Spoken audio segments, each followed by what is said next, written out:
बेटा class 12 chapter 2 inverse trigonometric function start कर रहे हैं। फर्स्ट डे आज ध्यान से सुनना बेटा। आपने रिलेशन फंक्शन में पढ़ा, जैसे सपोज ये फंक्शन है F x equal to 3x-4, है ना। ये फंक्शन है F x equal to 3x-4। हम इस एफ एक्स को y भी एज्यूम कर सकते हैं, तो y is equal to 3x-4। So y in terms of x is called function of x। अब यहां से आप x की वैल्यू निकालना y के टर्म में, ये -4 इधर चला जाएगा, +4, 3 नीचे चला जाएगा। ये जो x की value in terms of y निकाली ना आपने, इसे बोलते हैं inverse of the function. So y in terms of x is called function of x, x in terms of y is called inverse of that function। ये जो x की value y में निकाली, इसे इनवर्स बोलते हैं इस फंक्शन का।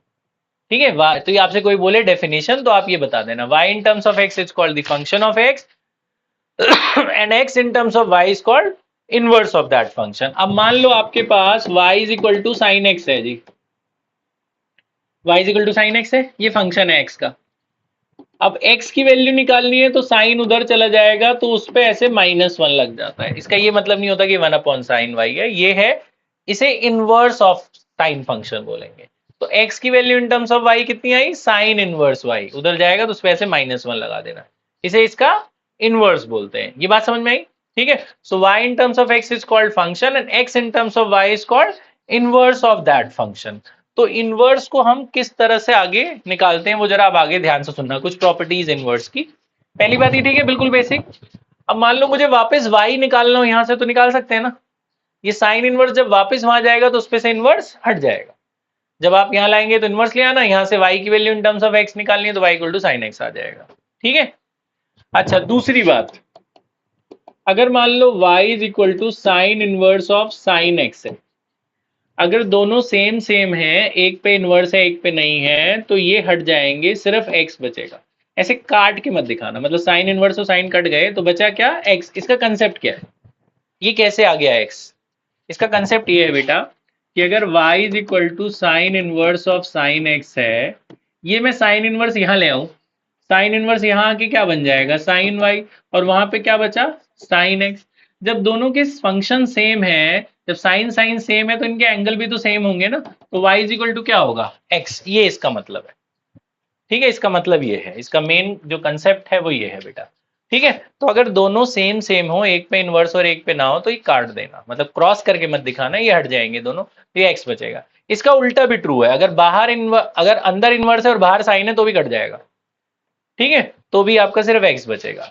लेकिन अगर एक साइन है और अंदर कॉस है तो नहीं कटेगा, ये अलग अलग है ना। तो आप इस केस में ये यूज करना जो आपने 11th में पढ़ा, ये इसमें पढ़ा था, 11th में ही था, कॉम्प्लीमेंट्री फॉर्मूलेज, कॉम्प्लीमेंट्री एंगल्स। ये फॉर्मूले थे ना, साइन 90 माइनस थीटा क्या होता है, कॉस थीटा, ये पढ़ा था। Sine 90 minus theta is cos theta, cos 90 minus theta is sine theta. जिसने नहीं पढ़ा याद कर लो, ये 10th में थे पहले, आपके टाइम पे डिलीट हो गए थे।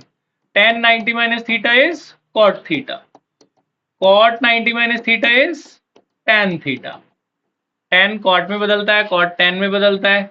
sec 90 minus theta is cosec theta, sec 90 minus theta is cosec theta, और cosec 90 minus theta is sec theta, cosec 90 minus theta is sec theta. ये फॉर्मूलेज है जो आपने छोटी क्लास में पढ़े हैं, ये यूज होंगे यहाँ। तो मैंने आपको कहा कि सेम सेम में तो कट जाते हैं। अब एक साइन एक कॉस है तो नहीं कटेगा, तो इस कॉस को भी अगर हम साइन बना ले तो कट जाएगा ना। तो ये कॉस को चेंज करो, कॉस को क्या लिख सकते हैं आप, साइन 90 माइनस, कॉस को अगर आप साइन बना लो कट जाएगा ना, तो cos theta can be written as sine 90 minus theta. तो कॉस को हटाकर लिख दो साइन 90 माइनस थीटा, 90 को पाई बाय 2 भी बोलते हैं। अब दोनों सेम सेम हो गए ना, कट गए, साइन इनवर्स और साइन कट गया, क्या बचा, पाई बाय 2 माइनस एक्स। की बात समझ में आई? ये सिर्फ इनके लिए एप्लीकेबल है कि अगर दोनों सेम सेम है तो कट गए। अगर दोनों कॉम्प्लीमेंट्री हैं, ये देख लेना कॉम्प्लीमेंट्री, तो आप इसको भी बाहर वाले जैसा बना लेना। कॉस को हटाकर लिख सकते हैं ना साइन 90 माइनस थीटा, तो कॉस को हटाकर हमने साइन 90 माइनस थीटा लिख दिया। अब दोनों सेम सेम हो गए, कट गए। ये बात समझ में आ गई? ठीक है। अच्छा, यहाँ पे मैं जो लिख रहा हूँ ये फॉर्मुलेज हैं, बाद में लिख लेना। एक बात ये हो गई, पहला फॉर्मूला। दूसरा ये है बेटा, अगर साइन में इनवर्स में नेगेटिव है, tan इनवर्स में नेगेटिव है, कॉसेक इनवर्स में नेगेटिव है, साइन tan और कॉसेक में नेगेटिव है, तो नेगेटिव बाहर आ जाता है, minus sine inverse x minus tan inverse x minus cosec inverse x. एक फॉर्मूला, ये एक कैटेगरी में आते हैं तीनों। लेकिन अगर कॉस में माइनस है, सेक में माइनस है और कॉट में माइनस है, तो माइनस बाहर नहीं आता डायरेक्ट। माइनस हटाना है तो पाई माइनस करना पड़ेगा, तब अंदर से माइनस हटेगा। क्वाड्रेंट रूल है। यहां से भी पाई माइनस हटाना है तो पाई माइनस करना है, कॉट से भी माइनस हटाना है तो पाई माइनस करना है। समझ रहे हो? इसका यूज क्या है? इसका यूज देखो, चौथी बात, 4, 5, 6, ध्यान से सुनना। जैसे मुझे बोला गया जी साइन इनवर्स हाफ निकालो, साइन इनवर्स माइनस हाफ निकालो, कॉस इनवर्स 1/√2 निकालो, कॉस इनवर्स -1/√2 निकालो। ठीक है, तो साइन हाफ और मुझे बोला गया tan इनवर्स √3 निकालो और tan इनवर्स -√3 निकालो। देखो इधर, यहां साइन 30 डिग्री, π/6 को क्या बोलते हैं? 30। साइन 30 की क्या वैल्यू होती है? हाफ। साइन 30 क्या वैल्यू होती है? हाफ, है ना? अब साइन उधर ले जाओ, ये साइन उधर जाएगा तो क्या हो जाएगा? साइन इनवर्स, साइन उधर जाएगा क्या होगा? Sine inverse half. यहाँ क्या बच गया? 30। तो साइन इनवर्स हाफ किसके बराबर हुआ? 30। इसमें समझ में आई बात? साइन इनवर्स हाफ किसके बराबर हुआ? 30 के, है ना? सर 2 मिनट का टाइम लूंगा, 2 मिनट जरा, है ना? Sine inverse half is 30 degree. यहां तक बात समझ में आ गई? तो साइन इनवर्स हाफ कितना होता है? 30।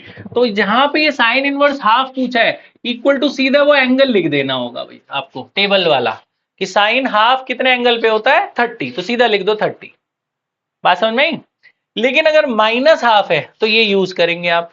साइन में माइनस है तो पहले माइनस हटा के बाहर लाओ, पहले ये माइनस हटाओ, माइनस हटा के बाहर आएगा, क्या होगा? Minus sine inverse half. अब साइन हाफ कितने एंगल पे था? 30।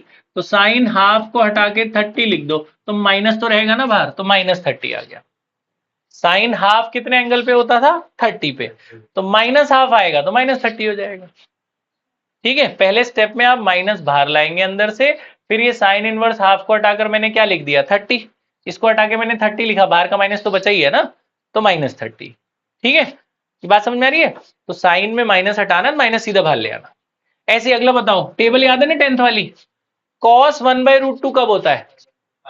π/4 पे। तो cos 1/√2 होता है जी π/4 पे, तो π/4 लिख दो। -1/√2 तो -π/4 नहीं होगा cos में। cos में माइनस हटाना है तो क्या करना पड़ेगा? Pi minus. तो पहले ये माइनस हटाओ, पाई माइनस cos इनवर्स 1/√2 लिखो। अब 1/√2 cos 1/√2 की वैल्यू डालो। cos 1/√2 कितने पे होता है? 45 पर। तो पाई माइनस π/4 क्या होगा? 4 पाई माइनस 1 पाई क्या आएगा? 3 π/4। तो आंसर कितना आया? 3 π/4। ऐसे tan √3 कितने एंगल पे होता है? tan √3 कब होता है? 60 पर। 60 क्या होता है? π/3। तो बस वो एंगल लिखना है आपने, कुछ नहीं करना। ठीक है, अब tan में अगर माइनस आ जाए तो tan में माइनस बाहर आ जाता है, साइन जैसा। तो पहले ये माइनस हटाओ, माइनस को बाहर ले जाओ। tan √3 कितने पे था? 60 पे। तो 60 लिख दो, तो इसका आंसर -60 आ गया। समझ में आया? ये दो बातें समझ में आ गई? ठीक है, अच्छा तीसरी बात यहां है, इसमें देखो, नॉर्मल ट्रिग्नोमेट्रिक फंक्शन में हमने ये पढ़ा था 10th में। देखो कॉसेक किसका उल्टा होता था? साइन का, है ना? कॉट किसका उल्टा होता है? टैन का। सेक किसका उल्टा होता था? कॉस का। कॉसेक 1/sin होता था, सेक 1/cos और कॉट 1/tan। बेटा अब इसमें सुनना, अगर मेरे पास सेक इनवर्स है तो इसको 1/cos इनवर्स नहीं लिख सकते। सेक किसका उल्टा होता था? कॉस से, कॉस का। Sec sec theta is 1 upon cos theta. Sec किसका उल्टा था? कॉस का। तो इनवर्स में ऐसा नहीं होता, आप सेक को सीधा कॉस लिख सकते हो बिना नीचे ले गए। उल्टा क्या होगा? एंगल उल्टा हो जाता है, जो इसकी वैल्यू है वो उल्टा हो जाएगा। तो सेक को लिख देना कॉस, एंगल रेसिप्रोकल कर देना। जैसे आपसे कोई पूछे जी, आपसे पूछे कि सेक इनवर्स 2 निकालो, तो सेक को आप सीधा कॉस में बदल दो, एंगल को उल्टा कर दो, 2 का उल्टा क्या होगा? 1/2। तो कॉस 1/2 कितने एंगल पे होता है वो लिख दो। कॉस 1/2 कितने पे होता है? 60। समझाया? तो सेक को सीधा कॉस लिख सकते हो, कॉसेक को सीधा साइन लिख सकते हो, एंगल उल्टा कर देना, समझ रहे हो? और कॉट को सीधा टैन लिख सकते हो, एंगल उल्टा कर देना।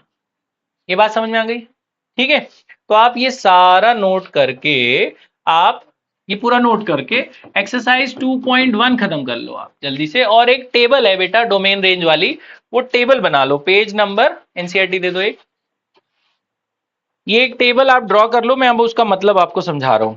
बेटा टेबल है पेज 25 पर, पेज 25 पर एक टेबल है, वो बना लो आप जल्दी से। एनसीईआरटी न्यू बुक पेज 25 पे एक टेबल है, ये देखो इस तरह से टेबल है। ये मैं टेबल आपको दिखा देता हूं, ऐसे बनाना। देखो 3 कॉलम रखना, एक में लिखना फंक्शन, ध्यान इधर, एक में डोमेन और तीसरे में रेंज।